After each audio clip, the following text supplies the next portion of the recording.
प्रिय छात्रों, मैं फतेह सिंह राजस्थानी गुरुजी हिंदी संस्कृत अड़ा आज लेकर के आए हैं आपके लिए कक्षा 10 संस्कृत सेमुसी 10वां पाठ अंतिम पाठ अन्य उक्तयः।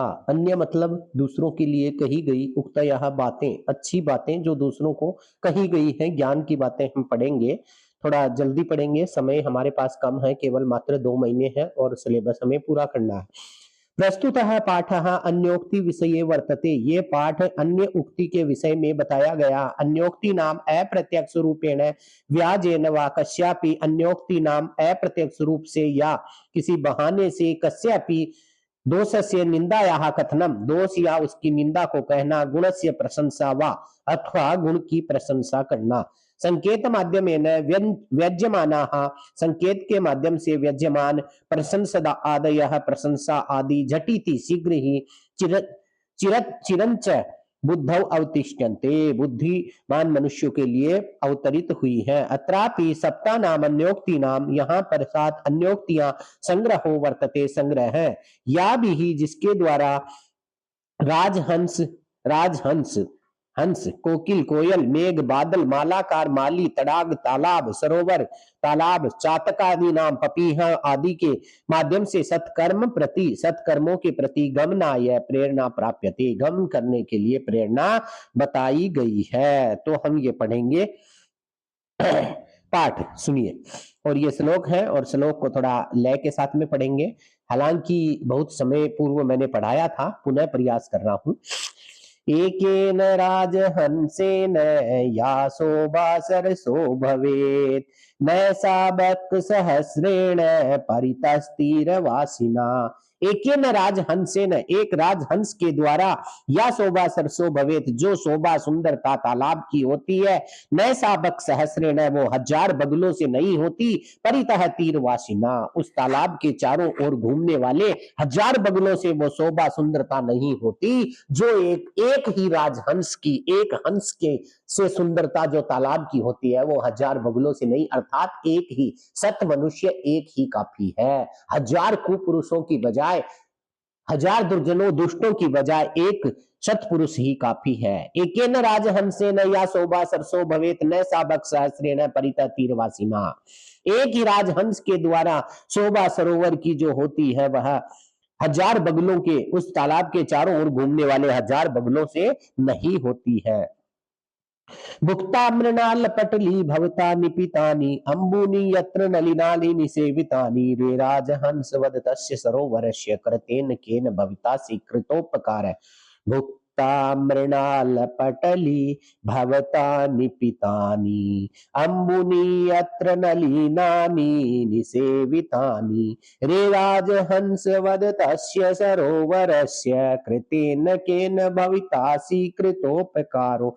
भुक्ता मृणाल पटली, तुमने, मृणाल पटली का अर्थ देखेंगे, मृणाल पटली का अर्थ है कमला नाम समूह, तुमने कमल के समूहों को खा लिया है। भुक्ता मृणाल पटली भवता, तुमने कमल के समूहों को खा लिया है, कमलों को खा लिया। निपितानी अंबुनी यत्र नलिनानी, और जहां जिस पानी को जिसने पिया था उसको नलिनानी निषेवितानी, और उस पानी के निपितानी भली भांति पाए गए हैं। अंबुनी जल, नलिनानी कमल में, निषेवितानी सेवन करने वाले का भविता आपके द्वारा।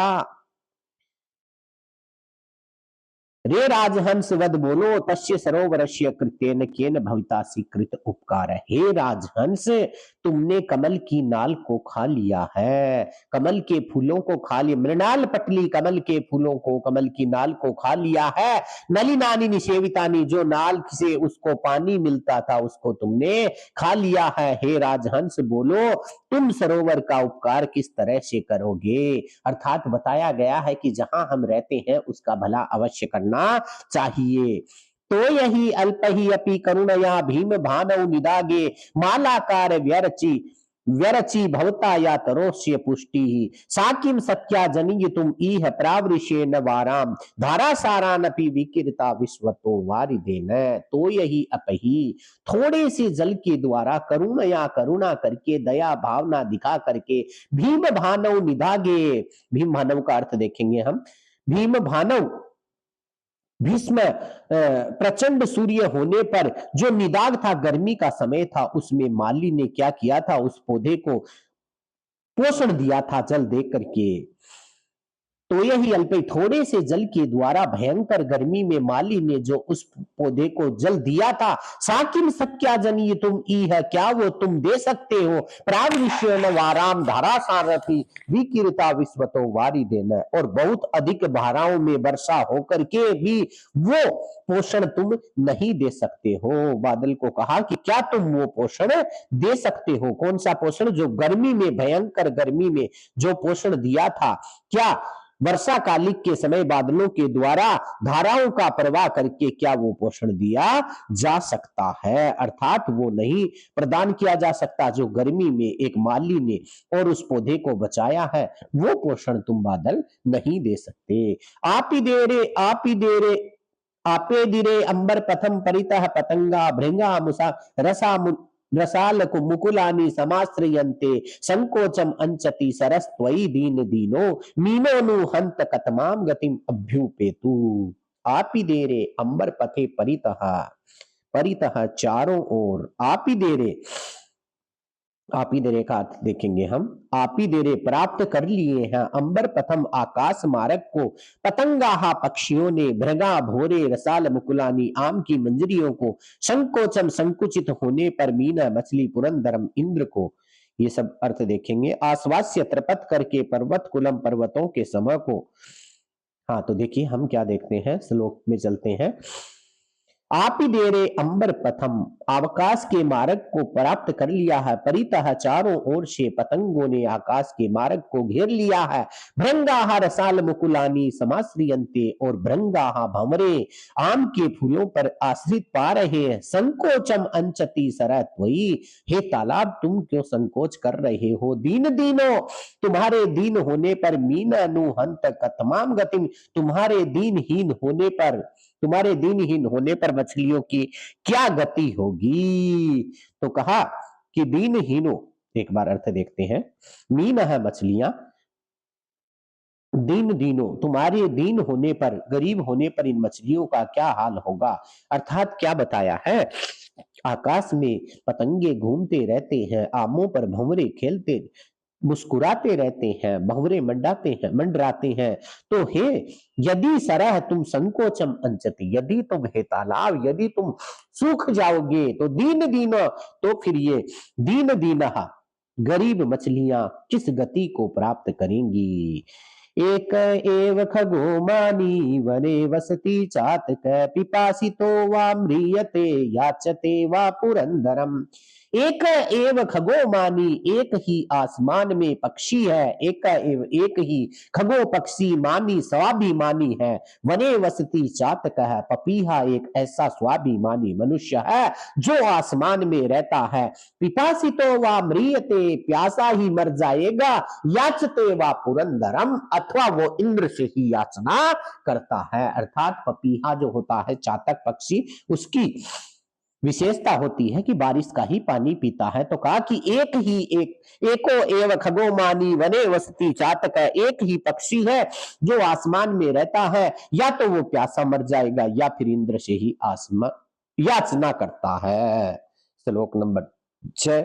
आस्वास्य पर्वत कुलम तप्नो तपनोषण तप्त तप्तम उदावत उदाव विधुराणी च काननानी। आसवास्य पर्वत कुलम तप्न उष्ण तप्ताम उदाव विधुराणी च काननानी, नाना नदी नद शतकानी च पूरयित्वा रिक्तो वसी यत जलद सैव तवो उत्तमाश्री। आसवास्य पर्वत कुलम, पर्वत के कुलों को, पर्वत के समूह को ठंडा करके, तप्न उष्णताम गर्मी से तपे हुए पर्वत कुल को ठंडा करके, उदाव विधुराणी च काननानी, और जंगलों को उदाव विधुराणी, और जो जंगल है काननानी उदार विधुराणी, उनको भी तुम काननानी जंगलों को भी तुम ऊंचे काष्ठों ऊंचे वृक्षों वाले जंगलों को भी तुम त्रपत कर रहे हो। किसे कहा है? बादल को कहा है, उसे तुम त्रपत कर रहे हो।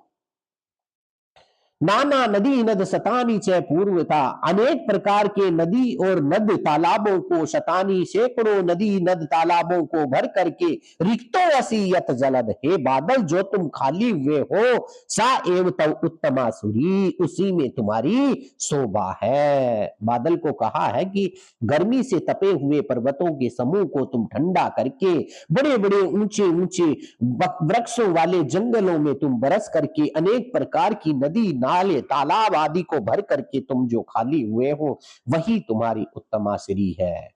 आगे का एक श्लोक है, ये नीति शतक का श्लोक है और बहुत ही अच्छा श्लोक है, ज्ञानप्रद श्लोक है ये सबके लिए, और अच्छी राग में मैं गाऊंगा, जरा सुनिएगा।